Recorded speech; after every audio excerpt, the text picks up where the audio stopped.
اعوذ باللہ من الشیطان الرجیم بسم اللہ الرحمن الرحیم السلام علیکہ یا سیدنا بلال الحبشی السلام علیکہ یا صاحب رسول اللہ السلام علیکہ یا صاحب نبی اللہ السلام علیکہ یا صاحب حبیب اللہ السلام علیکہ یا صاحب المصطفیٰ السلام علیکہ یا مؤذن رسول اللہ السلام علیکہ یا من قال فی حقہ رسول اللہ انفق یا بلال ولا تخشى منزل عرش اقلال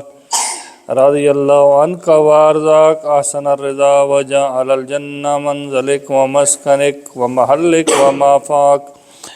افاد اللہ تعالی علینا من برکاتہ وبرکات علومک فی الدنیا والآخرہ السلام علیکم ورحمۃ اللہ وبرکاتہ اللہم اقض حوائجنا ویسر امورنا واشرح صدورنا وتقبل زیارتنا وامن خوفنا واستر عیوبنا واغفر ذنوبنا واکشف کروبنا واختم یا اللہ بالصالحات اعمالنا ورد غربتنا الی اہلنا واولادنا سالمین غانمین مستورین فرحین مجبورین من عبادک الصالحین الذین لا خوف علیہم وَلَهُمْ يَحْزَنُونَ بِرَحْمَتِكَ يَا أَرْحَمَ الرَّاحِمِينَ آمین آمین آمین یا رب العالمین صلوات دعا ہے خداوند کریم ہماری ان تمام زیارات کو اپنی بارگاہ میں منظور و مقبول فرمائے، ہمارا یہ سفر بنت علی قدم قدم عبادت میں شمار فرمائے۔ جناب حضرت بلال حبشی مؤذن رسول 10 ہجری آپ صلی اللہ علیہ وسلم کے وصال کے بعد حضرت بلال حبشی نے مدینہ میں پہلی اذان دی۔ تو یہ جس جگہ پہ ہم کھڑے ہیں یہ اتھینٹک زیارت ہے، یعنی جناب حضرت بلال کا شام میں آنا اور شام میں اس جگہ پہ یہ کنفرم ہے۔ پہلی اذان دی تو جناب فاطمہ الزہرا سلام اللہ علیہا نے جب اپنے بابا کا نام سنا اذان میں تو مصلی عبادت پہ بی بی بیٹھ گئیں، کافی دیر تک بی بی روتی رہی۔ اذان ختم ہوئی تو جناب سیدہ نے مسجد نبوی میں بندے کو بھیجا اور کہا کہ بلال کو کہے میرے در پہ آئے۔ تو حضرت بلال بی بی کے در کے باہر آ کے کھڑے ہو گئے، بنت رسول مجھے یاد فرمایا۔ تو بی بی نے کہا کہ اے بلال، آپ مدینہ میں رہیں گے، آپ اذان دیں گے، میرے بابا کا نام آئے گا تو مجھے بابا کی یاد ستائے گی، اور دوسرا یہ ہے کہ میرے بابا کے مؤذن ہیں آپ، تو میں بنت نبی یہ چاہتی ہوں کہ آپ مدینہ چھوڑ دیں۔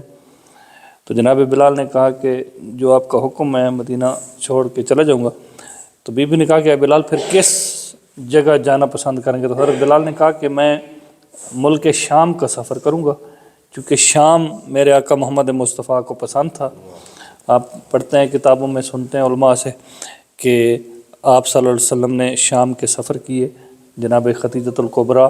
ملکۃ العرب بی بی کمال تجارت لے کر جناب رسالت مآب شام آتے تھے، اور جو شام آتے تھے وہ یہ دماسکس جہاں پہ آپ اب آئے ہوئے ہیں یہ نہیں ہوا کرتا تھا۔ جب آپ اس زمانہ میں آتے تھے مال تجارت لے کر، تجارت کی غرض سے شام، تو یہاں سے 300 کلومیٹر ایک علاقہ ہے جس کو بصرہ شام کہتے ہیں، بے سواد رے بصرہ شام۔ یوٹیوب پہ سرچ کریں گے اس علاقے کو دیکھیں گے۔ ہم چونکہ جب حالات ٹھیک تھے وہاں جاتے تھے تو وہاں پہ زیارات بھی بنی ہوئی ہیں۔ جب پہلی مرتبہ آپ صلی اللہ علیہ وسلم آئے شام میں تو وہاں کے لوگوں نے کہا کہ آپ نبی ہیں اللہ کے؟ تو آپ نے کہا ہاں میں اللہ کا نبی ہوں۔ تو کہا کہ اگر اللہ کے نبی ہیں تو کوئی ہمیں معجزہ دکھائیں۔ تو آپ صلی اللہ علیہ وسلم جس اونٹنی پہ سوار تھے وہ اونٹنی ایک پتھر پہ بیٹھ گئی، بڑا گول قسم کا ایک پتھر ہے، وہاں پہ کمرہ بنا ہوا ہے، اس کمرے کے اندر وہ زیارت ہے، ہم کر کے آئے ہیں۔ جیسی وہ اونٹنی اس پتھر پہ بیٹھی، اونٹنی اٹھی تو اونٹنی کے جو گھٹنے ہیں وہ اس پتھر کے اندر گڑ گئے۔ تو وہ پتھر کے اندر اونٹنی کی جیسی اونٹنی کے، اب دیکھیں نا پتھر ہے اس کے اندر ممکن ہی نہیں ہے، تو لوگوں نے پھر